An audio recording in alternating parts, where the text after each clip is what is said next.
Member for Seme, Dr. Nyikal.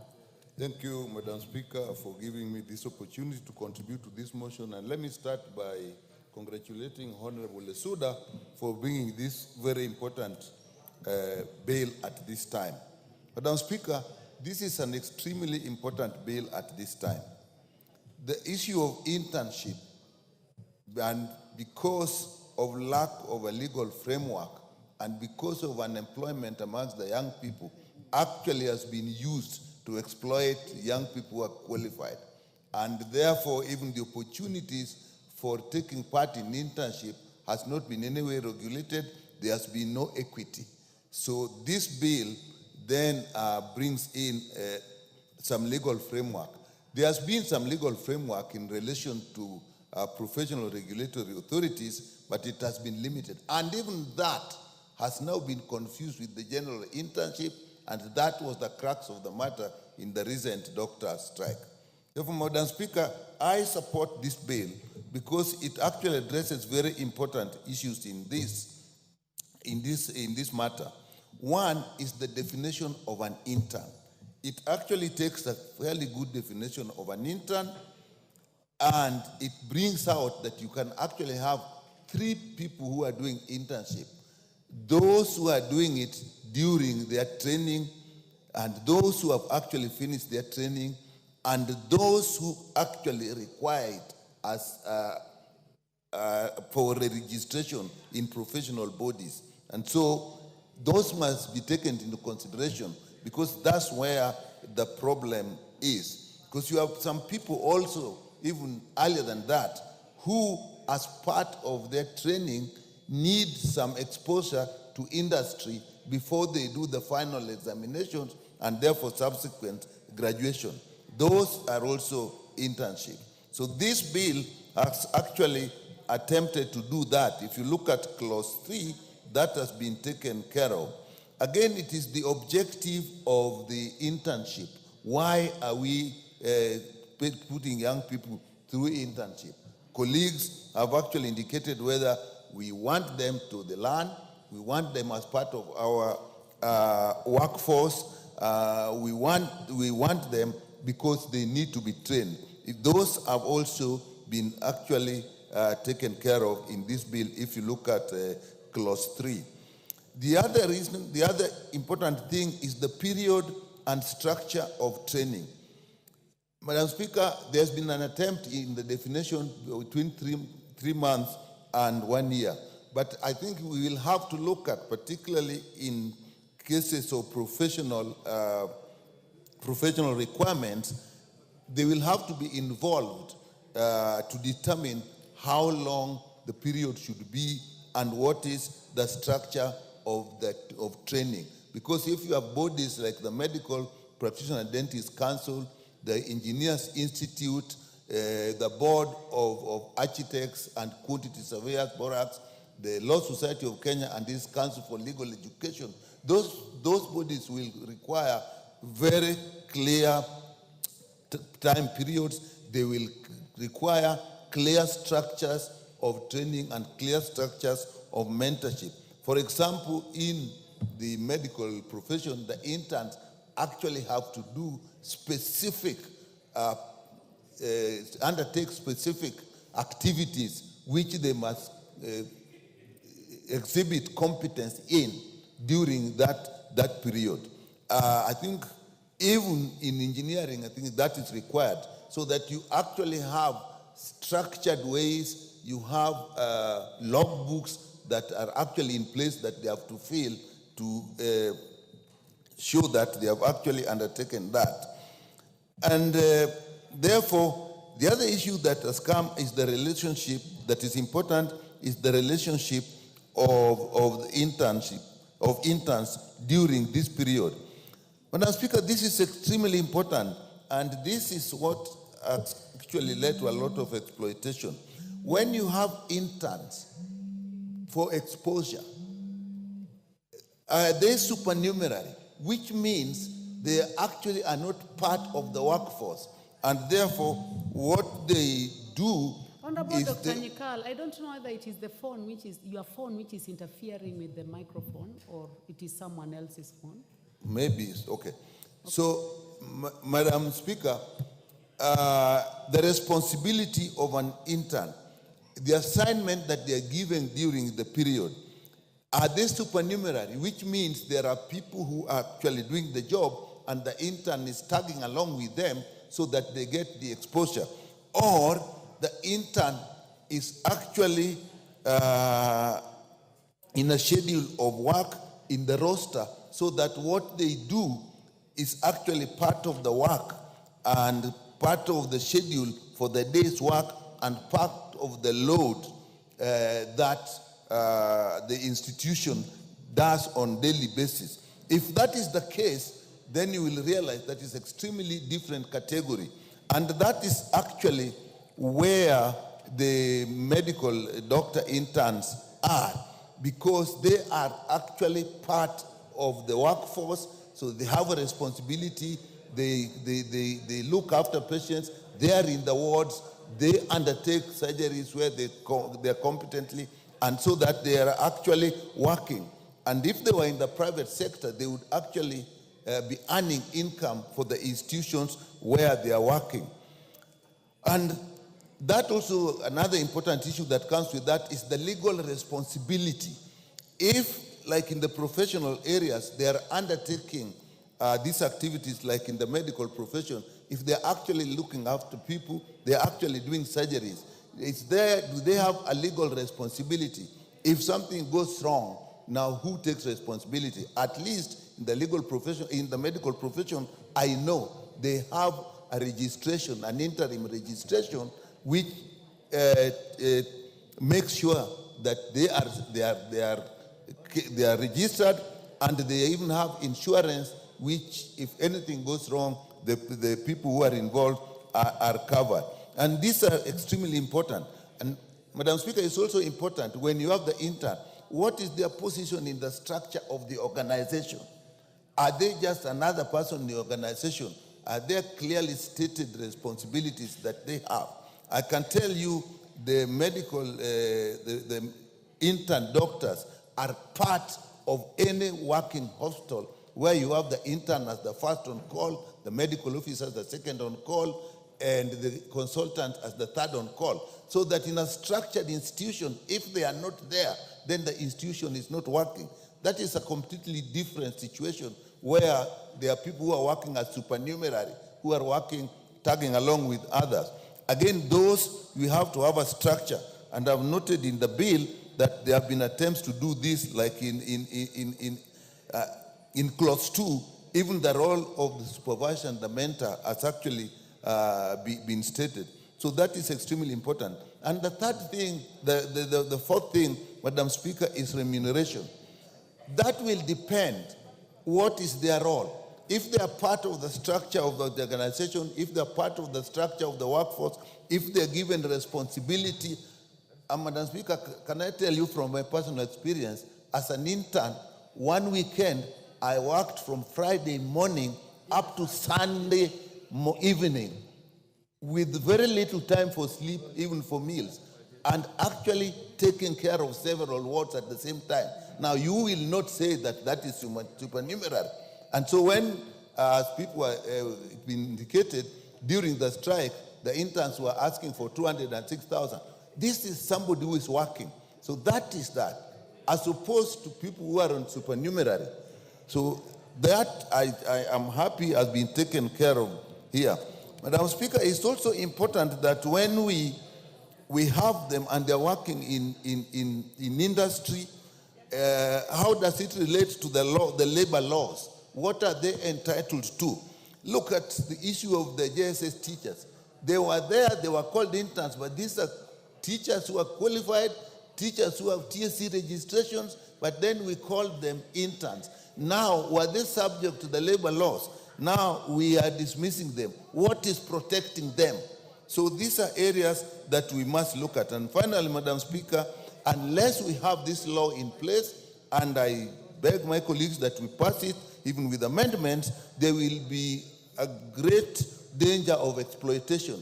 This is for the public service. but it must also give guidelines, and we may need another law to take care of internship in the private sector. With that, Thank you very much, Dr. Nyikao. The Honorable Johanna Ngeno, member for Emurua Dikiri. Thank you, Madam Speaker, for this opportunity also to support this bill, the bill on the internship. Madam Speaker, I wish to thank the member for Samburu, Mheshimiwa Shemeji, for bringing this particular bill, Lesuda. Congratulations for remembering those young people outside there who are suffering and trying to find their way to the economy of this country. Madam Speaker, before I raise some few issues which I think are very pertinent on this particular bill, Madam Speaker, I wish to condemn also the action by the TSC and the authority concerned on the interns, on the teachers who are working as interns in this republic, and maybe the conditions they were serving under were not favorable to them. And instead of the authorities concerned looking into those matters, listening to them, they decided to arbitrarily dismiss them without cause. Madam Speaker, these are Kenyans, these are young people, very young people who are growing in a society. They are struggling people. And therefore, I wish to condemn and wish to ask them to reverse that situation. I know the Committee on Education have summoned those particular individuals who are concerned to come and answer some few questions. But I think the most immediate action that should be taken by the committee is to ensure that the arbitrary dismissal of those interns is reversed without condition. Madam Speaker, many of us who at one point or another finished our colleges, universities, were also involved in this exercise of internship. And we all understand the conditions, we all understand the turmoils, and of course, we also understand the challenges that go with it. And therefore, when we see authorities exploiting our youth arbitrarily, whether it is a private sector, whether it is a government agencies, Madam Speaker, we won't allow because it is wrong and it is illegal. And this one also goes to several other agencies, Madam Speaker, not only TSC. Of course, it is not only on this issue of interns. TSC has always been interdicting many teachers without reason. There was a time I even went there myself to actually question the reason why a certain teacher who was falsely accused, and that case went to court, and the court dismissed that case. But the teacher was never reinstated, Madam Speaker. I don't know what rules, what inhuman rules the TSC are using in dismissing their teachers and interdicting some of them. In fact, that teacher was completely dismissed, not even interdicted. So, Madam Speaker, it is not only TSC, even the police, even the KDF, the mode, the method they are using to arbitrarily dismiss the officers who are working in those particular areas is actually uncalled for. And I think it is high time we look and relook into the rules that surrounds the dismissal and the interdiction of employees in this country. There are labor laws in this country which govern each and every employee or even those interns. But Madam Speaker, I think, and I wish the Labor Committee to relook into the labor laws so that people should not be dismissed arbitrarily. People should, in fact, any dismissal should be given, any person who is to be dismissed should be given a fair hearing, both by the department or the agency that is trying to dismiss, and also even up to the level of the courts. Because sometimes the agencies become partisan. The agencies sometimes also become, they behave in a very unruly way.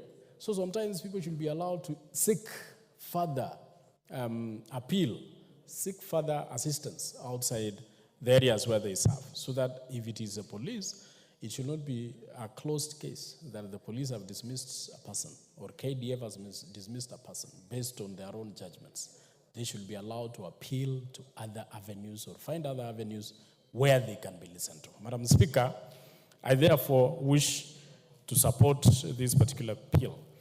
Madam Speaker, internship, and like most of the members have said, is a very vital part in most of the people who, or unemployed people, youth who just finished maybe universities or colleges.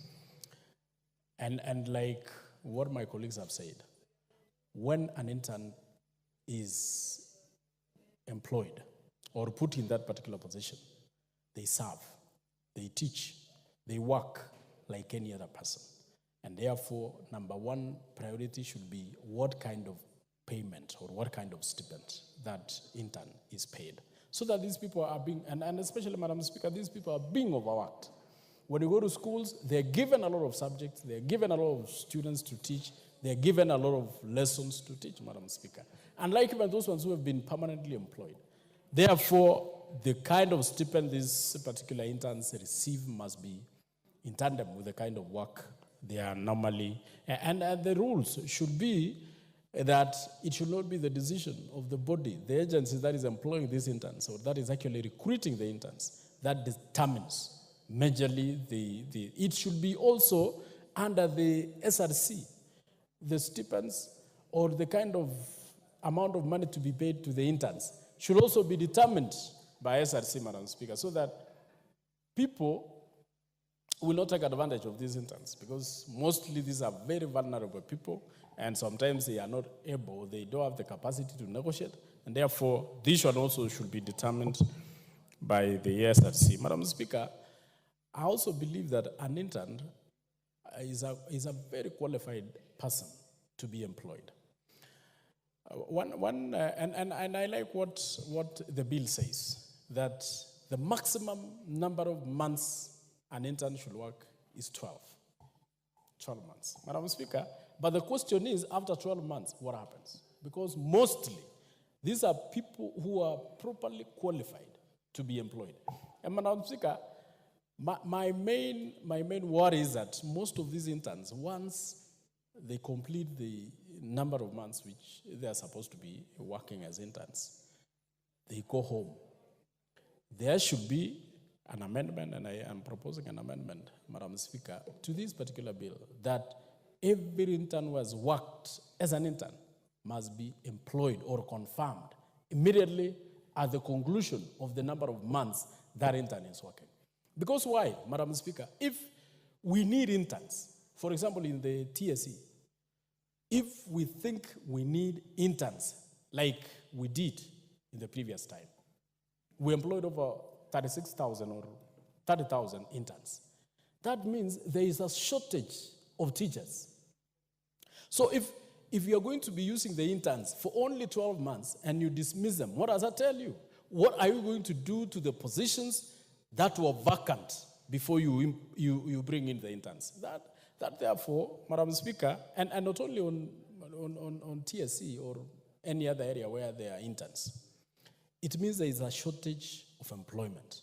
There is a shortage of employees in those particular agencies. And therefore, I wish to be included in this bill that any intern that is put to work immediately on completion of the intern period should be confirmed and employed permanently by the state agency or the department where those interns were employed, so that we can assure them of employment.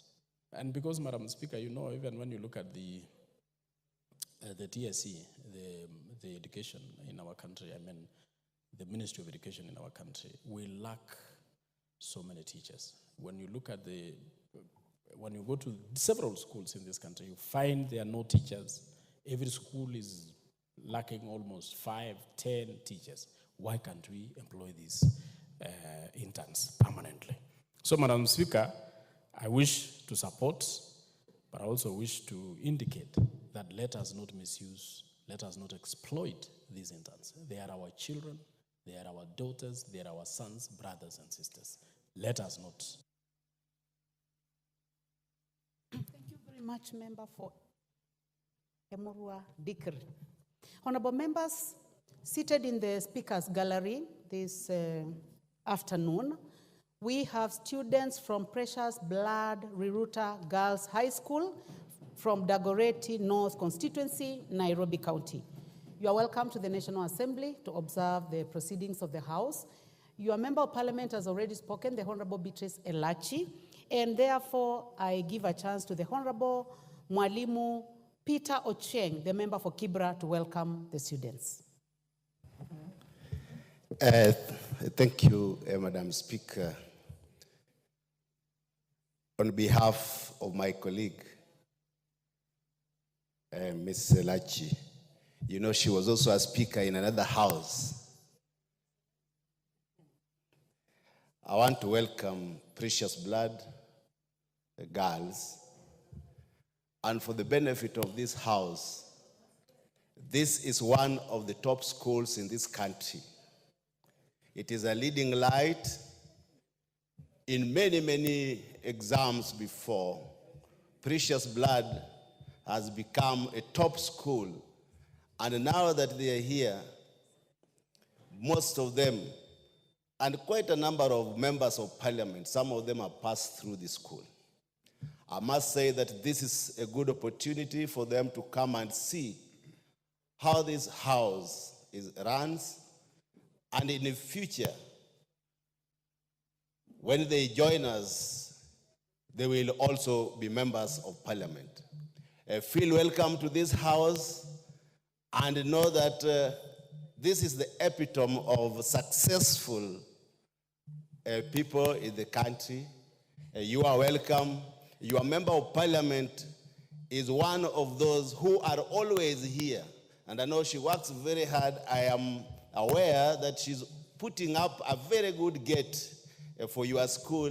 And very, very soon she's coming to hand over the gate. So we need to encourage the ladies and give them opportunity just like men to be with us. Feel welcome. Thank you, Mr. Speaker. But before I sit down, please allow me to say just one thing on this motion of internship. Thank you very much for what you have done. I will not allow you to go to the motion. Thank you, Madam Speaker. You're welcome. The Honorable Timothy Toroitich, member for Marakwet West. Thank you, Honorable Speaker, for giving me an opportunity to contribute on this very important motion. Honorable Speaker, from the onset, I wish to congratulate and thank Honorable Lisuda, the MP for Samburu West, for such a progressive bill that she has brought before this House. Honorable Speaker, this is a bill that will give us a proper legal and institutional framework insofar as interns or internship is concerned in this country. Honorable Speaker, for far too long, we've had a lacuna in law. We've had a gap in law in respect to internships, and I believe that this bill will cure those gaps, will cure that lacuna, so that we have a comprehensive legal framework to cover that particular gap that we have in law. Honorable Speaker, internship in this country has not been addressed for quite a long period of time. And we have left interns to the hands of institutions that do not follow a specific legislation to be able to protect the interests of interns.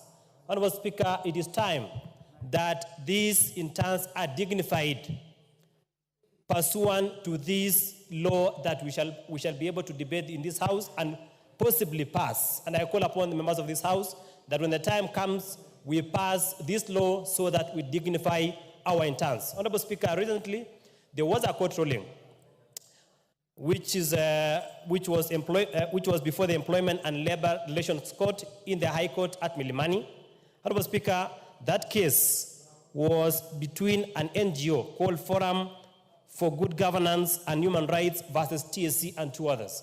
Honorable Speaker, the premise of that ruling, the substratum of that ruling, was that the teacher interns who are employed by the Teachers Service Commission, that the entire process was declared a nullity. Honorable Speaker, if I have read the case, Justice Ongoya had this to say in respect to that case. He said that the respondents, meaning the TSC, have not exhibited statutory, regulatory, or policy arrangements that would entitle the first respondent, TSC, to employ interns. Honorable Speaker, that means that the court was not satisfied that TSC would employ interns without a proper legal and institutional framework.